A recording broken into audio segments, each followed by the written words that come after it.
Kwa hiyo ni huduma, na bandari hii itakuwa na uwezo wa kuhudumia zaidi ya abiria milioni 5 kwa mwaka.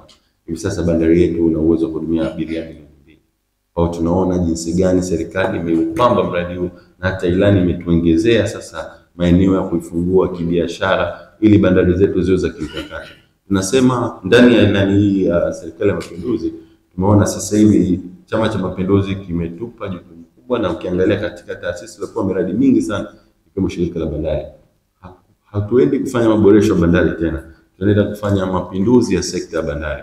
Idadi ya miradi ama gharama za miradi yote inaenda kutekelezwa, ikiwemo bandari ya Mangapwani, ujenzi wa bandari ya Kizimkazi, ujenzi wa bandari ya Fumba, ujenzi wa bandari ya Shumba, ujenzi wa bandari ya Wete, maboresho ya bandari ya Pwani, na pamoja na kujenga Chelezo, pamoja kujenga bahari ya mafuta, pamoja na kujenga miundombinu kushusha mafuta na gesi.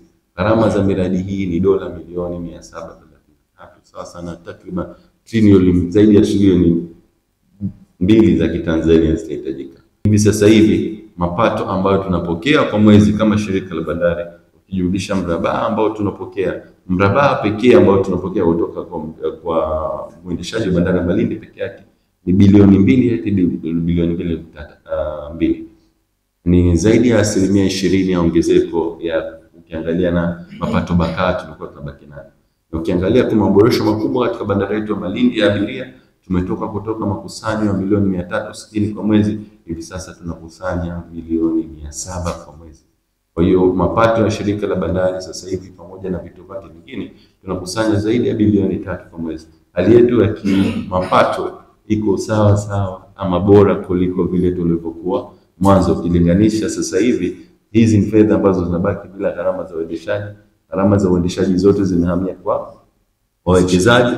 Kwa hiyo tunabaki na bakaa hii ya fedha ambayo inatuwezesha sasa kama shirika kuweza kukopesheka, kwa kuwa gharama zetu ni ndogo za uendeshaji lakini mapato yetu yana afya.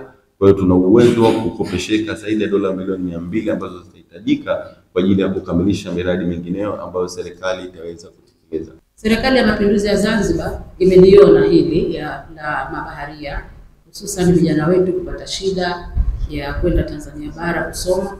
Kwa sasa serikali ina mkakati au imeweka mkakati wa kuwa na chuo chake wenyewe.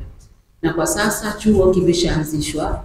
Chuo hichi kimeanzishwa kwa sheria ya SUZA, Chuo Kikuu cha Taifa cha Zanzibar SUZA.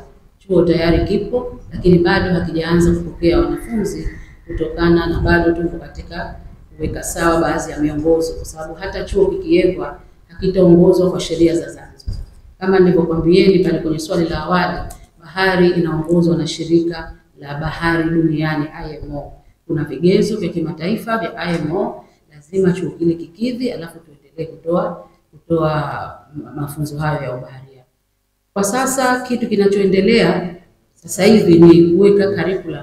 Tunashirikiana kwa pamoja baina ya SUZA na mamlaka ya usafiri baharini kuweka curriculum za kufundishia au mabaharia, ili tukipata ile ruhusa ya kuanza masomo isiwe tena sisi hatujawa tayari. Kwa kuna mambo mengi ambayo yanatakiwa yawepo, zikiwemo hizo curriculum.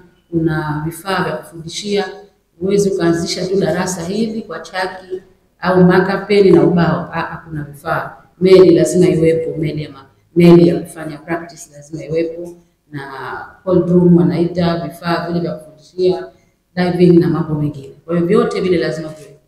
Kwa hiyo kwa sasa hatua ya serikali ni hiyo, na kituo hichi kinatarajiwa kuanza rasmi sasa ni mwaka 2026. Mapema sana chuo hichi kinatarajiwa kuanza. Sasa hivi ni watoe shaka tu wananchi wote kwamba chuo sio kama hakipo, kimeshaanzishwa, lakini sasa hivi tuko katika kutekeleza baadhi ya miongozo tu. Ikisha kamilika hiyo miongozo, basi chuo kinaanza kufundishwa.